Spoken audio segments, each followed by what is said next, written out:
All right, we have another 10 hard for you today. Remember, it is 45 seconds hard and then 15-second rest. Now, those 45 seconds, you're not trying to go as literally hard as you possibly can, like you are with the sit exercises, but you are definitely pushing yourself to get your heart rate up. And then in those 15 seconds, you get a little bit of recovery to bring your heart rate down just slightly. And then your goal is to keep your heart rate up the entire pretty much 10 minutes that you were doing the 10 hard. So I'm just going to show you guys how to do each one of these exercises, and then you can do them on your own. And this also gives you a chance, if you need a little bit more recovery or a little bit less time, that you can ease yourself into it. First we're going to start with skaters.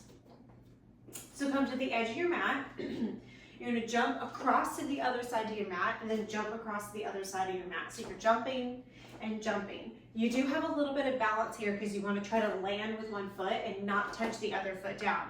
But you can make these smaller and tap the foot down in the middle, or you can really make these challenging and jump as far as you possibly can. So you have that lateral motion for 45 seconds. Next, you have good mornings. So fingertips behind the ears. Nice long spine, feet are narrow. They're about hip distance apart. You're gonna lower that upper body. So you're gonna hinge forward from the hips, keeping those knees basically straight, slightly bent. Squeeze the glutes, pull back up. Take it forward, squeeze the glutes, pull back up. So you should feel everything in the back side of the body working right here. So it's long spine, chest reaches forward as you go down, squeezing the glutes, inner thighs, hamstrings, glutes as you come up.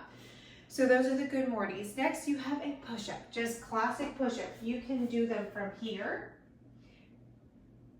You can do them from here, or you can do them from here.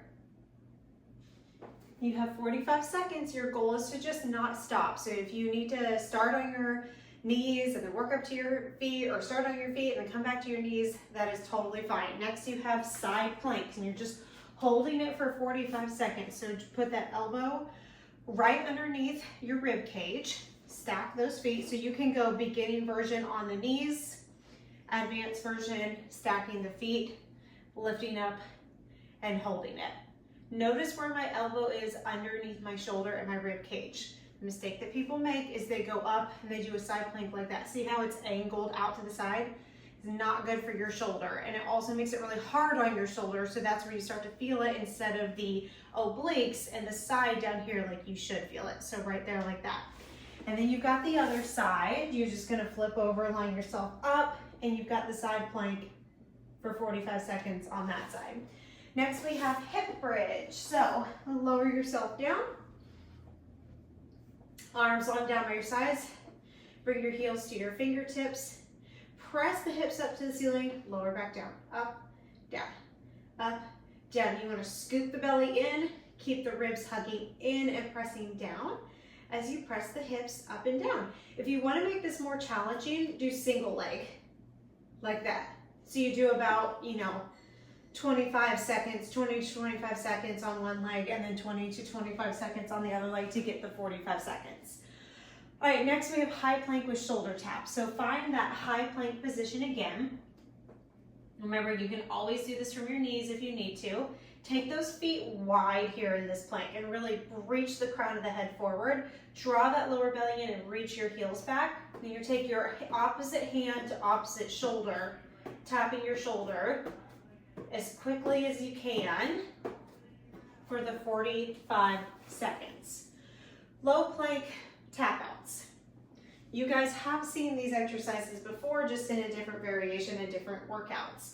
So come down to the elbows now, the feet step back, and you find that plank position. You're gonna tap out with your foot, bring it back in, tap out with your foot, bring it back in. So out, in, out, in, out, in, out, in. Those are the plank tap outs. Next, you have plank knee taps. You're gonna tap your knees, reach back up. Tap your knees, reach back up. So tap, push, tap, push, tap, push. Those are deceptively very challenging. So nothing else in your body is moving. You're trying to keep your hips still. You're just barely tapping your knees to the floor and then straightening those legs back out. Last, we have classic squat jump. Why not, right? Why not burn it out for the last one? So feet are wide. Drop those hips back. bring those arms down by your side as you come down, then you jump and bring those arms up. Jump and bring those arms up. I see a lot of people doing squat jumps like this on videos, and it just doesn't make a sense. If you watch an athlete, they are not trying to jump as high as they can, bringing their arms behind them like this. You want the momentum of those arms to go with you. So it's like this. Try to have a soft landing here. Super good for bone health, okay? Just to let you know. All right, so there are your 10 exercises. Do them hard, 45 seconds on, 10 seconds off. You'll be all done in like 11 minutes with your workout. All right, you're doing great today.